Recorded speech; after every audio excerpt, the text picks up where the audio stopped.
तो इस रिपोर्ट में हम बात करेंगे अमेरिका में एक बड़े विवादित मामले की, जिसमें डोनाल्ड ट्रंप एडमिनिस्ट्रेशन के खास अधिकारी और बॉर्डर जार टॉम होमन का नाम सामने आया है। क्या है पूरा विवाद, डिटेल में बताते हैं। नमस्कार, मैं हूं आपके साथ प्रेरणा कौशिक।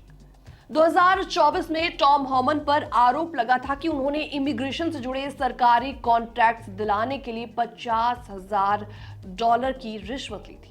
ये मामला उस समय सुर्खियों में आया जब एफबीआई के एक अंडरकवर एजेंट ने इस कथित ब्राइब का पता लगाया।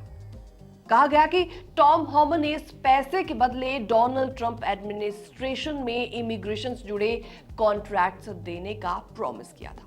हालांकि इस पूरे मामले में शुरुआत में डिपार्टमेंट ऑफ जस्टिस ने जांच शुरू की थी, लेकिन अब इस जांच को बिना किसी सार्वजनिक विवरण के बंद भी कर दिया गया। अमेरिकी मीडिया में अब इस कदम को लेकर कई सवाल उठाए जा रहे हैं। रॉयटर्स की एक रिपोर्ट सामने आई है जिसके मुताबिक बॉर्डर जार टॉम होमन को ये ट्रैप एफबीआई के अंडरकवर एजेंट ने बाइडेन सरकार के दौरान किया था। टॉम होमन की जांच को बंद करने का आदेश हाल ही में ट्रंप प्रशासन में एफबीआई के डायरेक्टर काश पटेल ने दिया।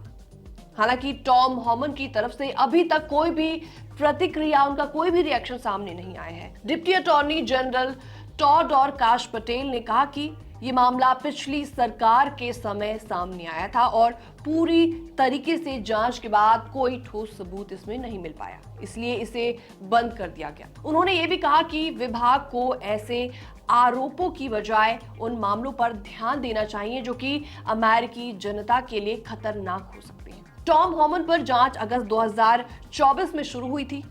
रिपोर्ट्स के अनुसार एक टारगेट बार बार टॉम होमन का नाम लेकर दावा कर रहा था कि वो कॉन्ट्रैक्ट पाने के लिए ब्राइब ले रहा था, और इसी के चलते एक अंडरकवर स्टिंग ऑपरेशन हुआ जिसमें टॉम होमन चेन कावा नाम के रेस्टोरेंट में $50,000 से भरे एक बैग को ले जाते पकड़े गए थे। जब ट्रंप राष्ट्रपति बने तब इस केस की ग्रैंड जूरी जांच शुरू हो चुकी थी। उस समय के एक्टिंग डिप्टी अटॉर्नी जनरल और अब फेडरल जज एमिल बव ने फरवरी में इस मामले की जानकारी ली थी। उन्होंने इस मामले को डीप स्टेट ऑपरेशन कहा और जांच को लेकर असंतोष भी जताया। टॉम होमन पर ब्राइब लेने का आरोप लगने के बाद डोनाल्ड ट्रंप एडमिनिस्ट्रेशन ने यह भी कहा कि इमिग्रेशन कॉन्ट्रैक्ट्स देने में टॉम होमन की कोई भी भूमिका नहीं थी।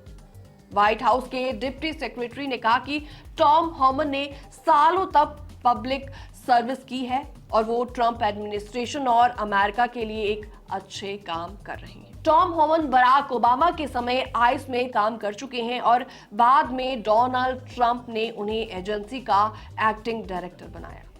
जो बाइडेन सरकार के दौरान Tom human private consultancy firm चलाया करते थे, जिसमें वो कंपनियों को इमिग्रेशन से जुड़े गवर्नमेंट कॉन्ट्रैक्ट्स दिलाने की सलाह देते थे।